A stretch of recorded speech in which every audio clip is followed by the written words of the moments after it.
Hello friend, नमस्ते, राम राम। मैं हूँ रीना यादव। मैं अपने यूट्यूब चैनल पे आप सभी का स्वागत करती हूँ। मैं आप सब बीच में एक करवा माता के गीत लेके आई हूँ। मेरा गीत कैसा लगा कमेंट बॉक्स में ज़रूर बताना। अच्छा लगे तो लाइक सब्सक्राइब शेयर जरूर करना दोस्तों। जय करवा माता की।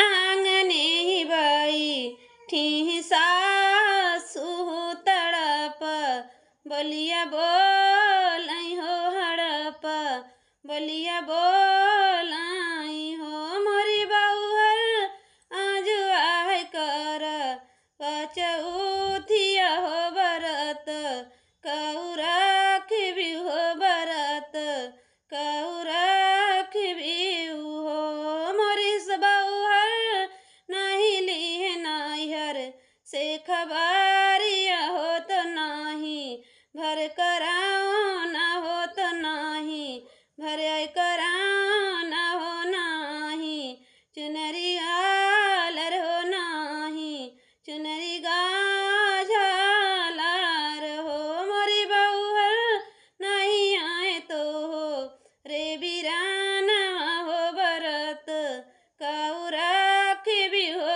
बरत कहू राखी भी हो। इतना ही बोलिया सोनी बाऊ हर हो महलिया रोवत गईली हो महलिया रोवत गई